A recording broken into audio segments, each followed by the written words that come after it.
themselves. I'd like to first say that you're not going to see glitz here, so please don't expect it. I'm not an entertainer nor an actor. I've created this video as a tool designed to educate people about a business concept that works, for people who are willing to put 100% of themselves into something.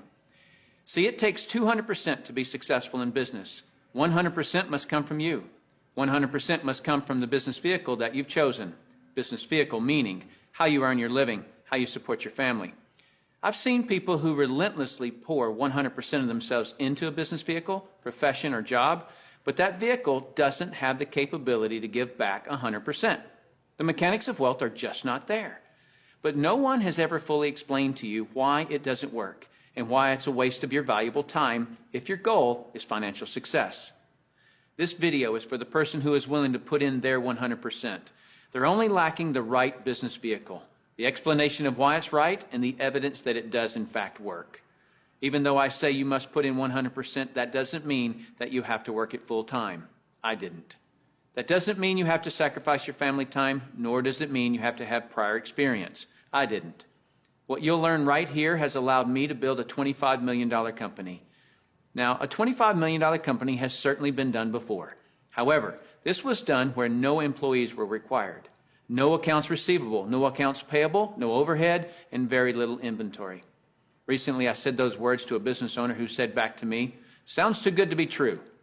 My response back to him was, "Is that a good enough reason to stop looking?" He paused for a couple of seconds and he said, "That wouldn't be very smart, would it?" What I suggest you do is not just watch this information, but study it.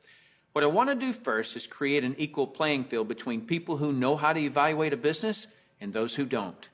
Because me explaining this business wouldn't be very effective until you understand how to place value to a business.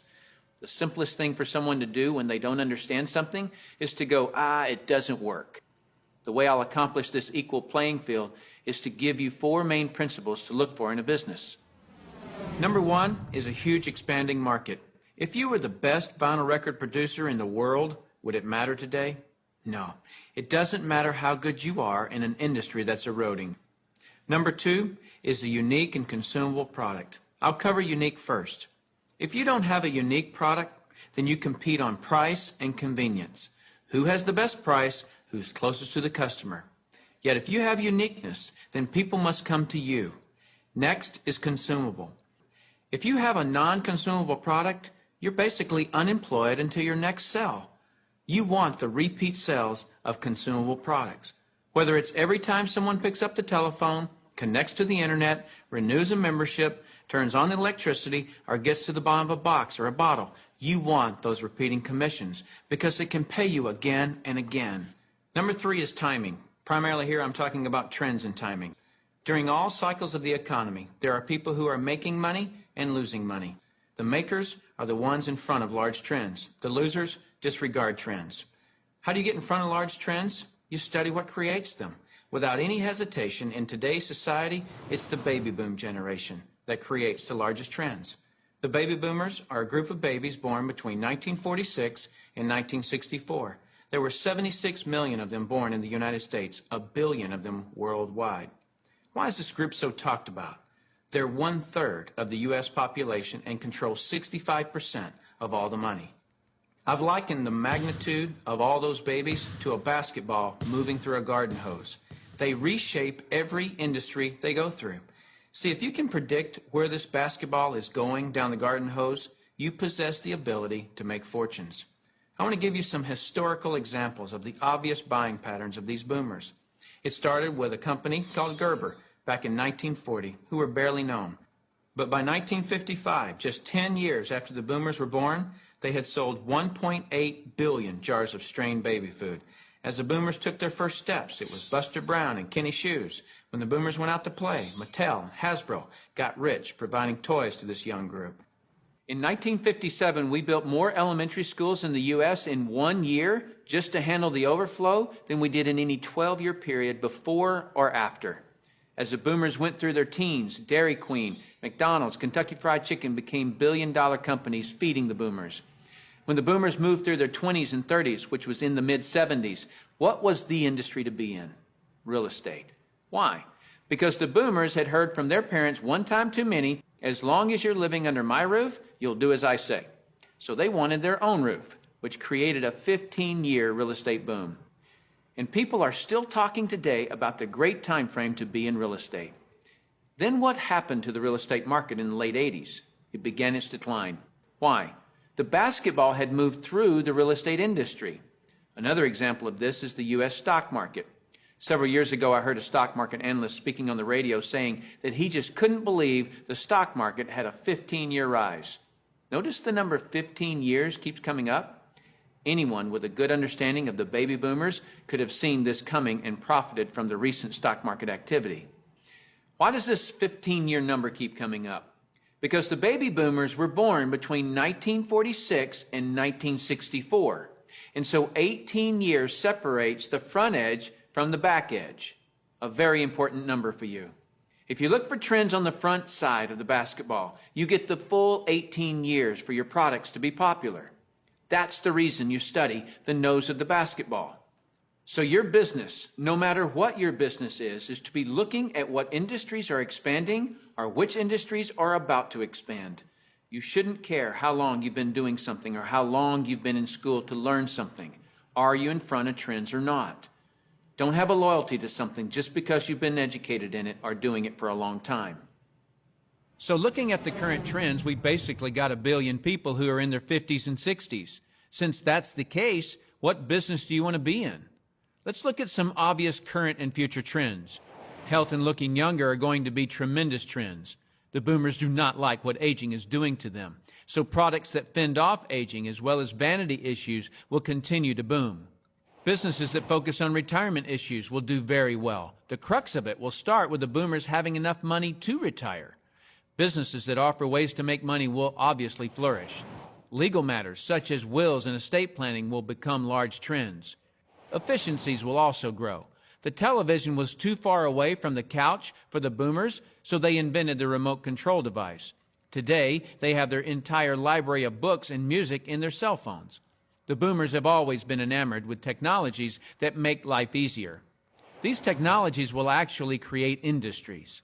For example, the computer created the need for antivirus software.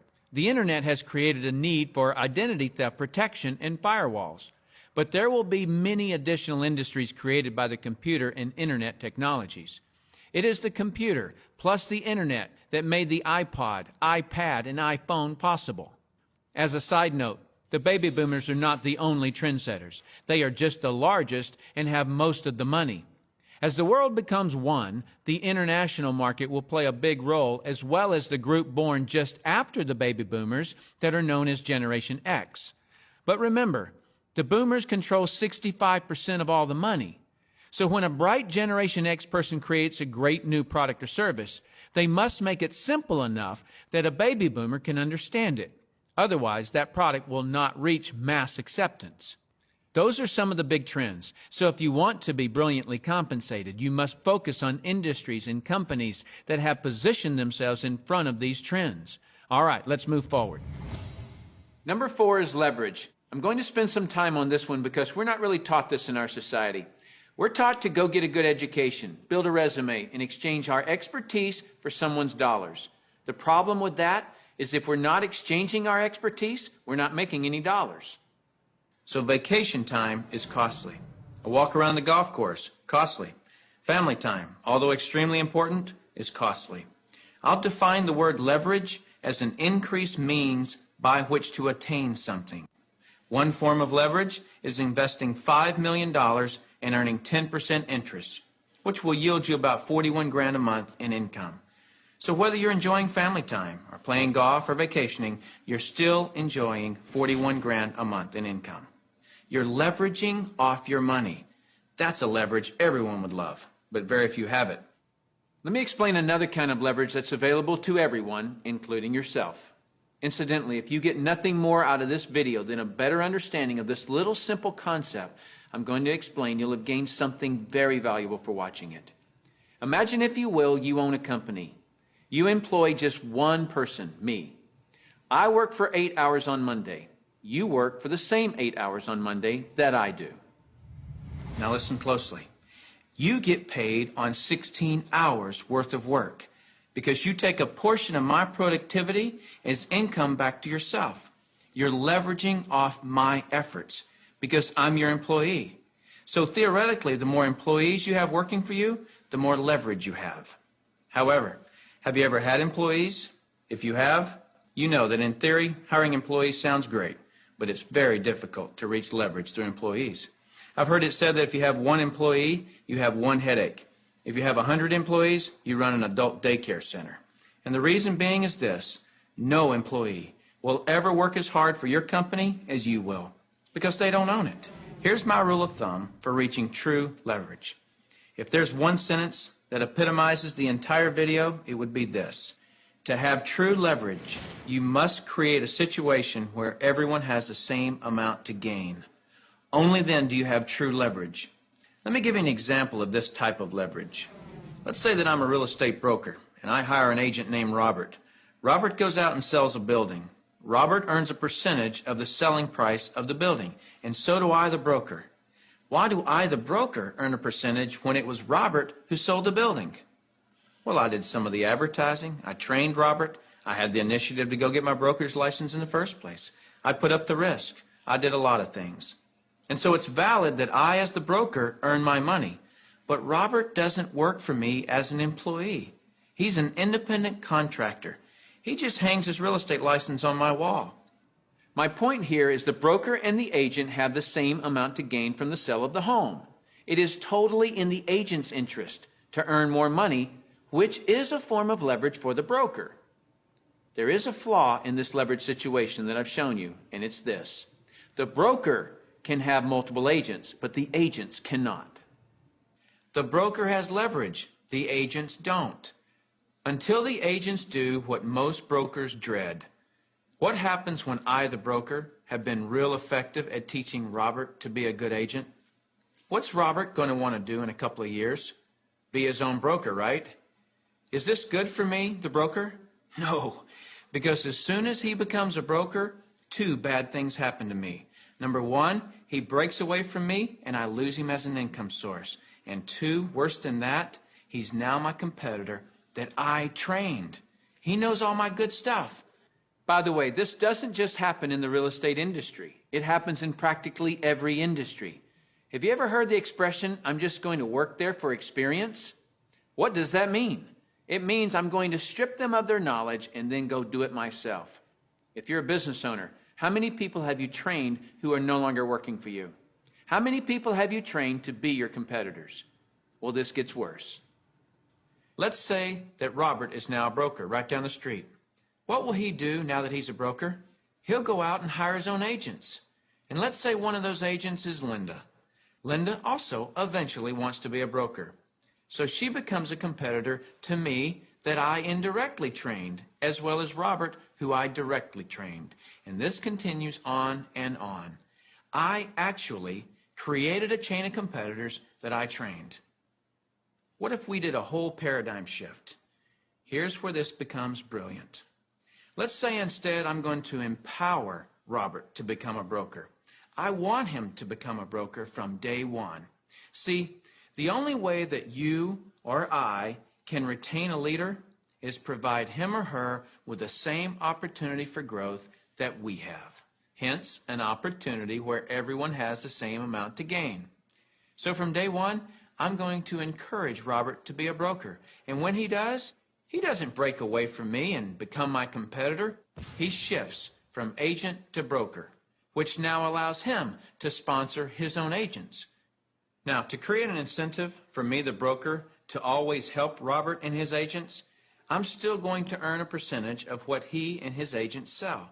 And shouldn't I? I trained him. I put up the risk and all those reasons I mentioned earlier.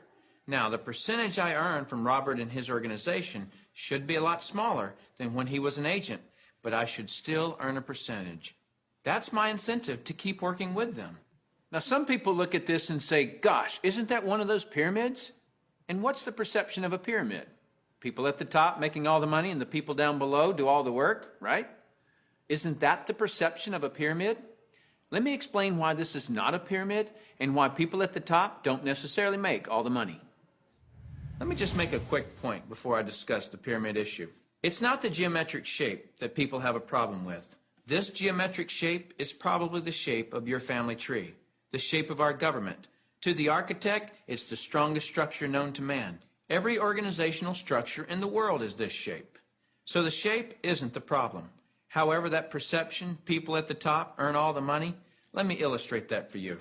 Here's a typical corporation. At the top, you have a CEO, which stands for Chief Executive Officer. Does the president earn more money than the CEO? Not normally. How about below the president? Do any of the vice presidents earn more money than the president? No. Let me ask this question, and I want you to really think about it. What would happen if some of the vice presidents of a corporation made more money than the president? Really, what would happen? Talk about total confusion. This whole process is called delegation. Each level of the corporation earns less income. The reason the president can tell the vice president what to do is because they make more money. So the corporate structure is people at the top making the majority of the money, and the people at the bottom do not. The CEO of any corporation earns off the productivity of, or is leveraged off of, everyone in his or her corporation. Whether that CEO personally hired every employee or someone else in the company hires them. So the CEO, and only the CEO, earns on multiple levels of his or her company. And the model that I'm suggesting as being brilliant is where you, the individual, are given that same opportunity to earn on multiple levels of brokers and agents, just as the CEO of a corporation is. From here on, I'll refer to this form of marketing as network marketing.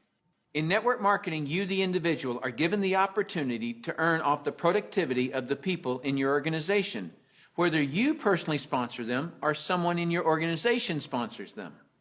Remember that I said to reach true leverage, you must create a situation where everyone has the same amount to gain. Well, that's what I just described. Here's what makes the network marketing structure the absolute fairest structure available. In most network marketing companies, everyone can earn a certain number of levels deep of the organization they build. Everyone in the company can earn that same number of levels deep, like maybe 4 levels deep or 6 levels deep. Let's say we use 4 levels.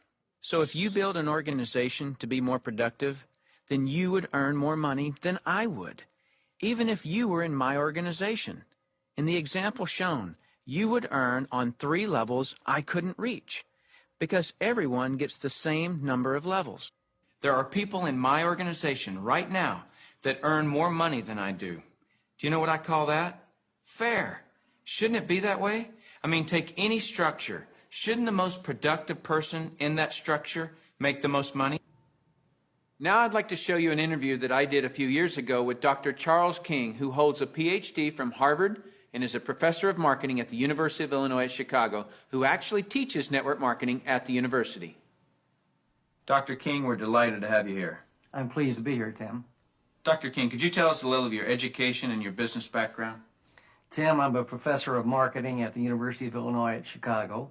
I got my bachelor's and master's degrees from the University of Texas in Austin, spent a tour of duty with the Exxon Corporation, and then returned to get my doctorate in business administration from Harvard University.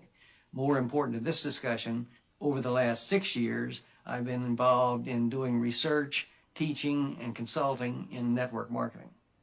So coming from such a conservative school, and I know you a little bit, and I know you to be very conservative, what caused you to look at network marketing to begin with?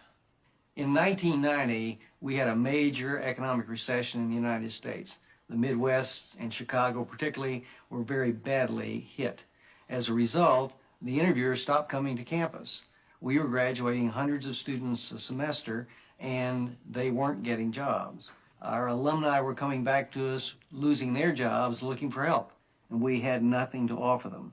Now, I started looking, because of my background in business consulting, at alternative career paths. I went out and I looked at starting your own business, at home-based businesses. I looked at franchising. I looked at direct selling. And in the direct selling arena, I backed into network marketing. Now, I was very cynical, skeptical. Tim, I was negative about network marketing. They don't teach network marketing at the Harvard Business School, and I didn't know much about it. The end result was one of my students who was on the team asked me, "Why are you so negative about network marketing?" I looked at that young man and I said, "Son, I know enough to know I don't want to know any more." That student looked at me and he said, "Professor, if I gave you that answer to that question with no more information than you have, you would give me an F." I turned to him and I said, "Son, you're absolutely right. I have no basis for that conclusion. You just made an A." As a result, we went to the library, we went to meetings, and for the next 6 months, we did due diligence on the network marketing industry. I visited the top companies, I talked to network marketing leaders, I became an evangelist. In 1990-91, we started teaching network marketing in the marketing curriculum at the university. Suppose you run across the super skeptic. What advice do you have for them? Tim, I would recommend they do precisely what I did. I was a super skeptic. I did my due diligence, I investigated the industry, and I drew my own conclusions. I strongly recommend that you do your due diligence and then begin to define precisely what role you want to play in the network marketing industry. Set realistic expectations. If there's a single cause for failure in this industry, it's the get-rich-quick syndrome, thinking that you can come into the industry and make enormous sums of money with no work. I argue, by contrast, that if you set realistic expectations, you develop a plan of action to guide your business development, you can be successful.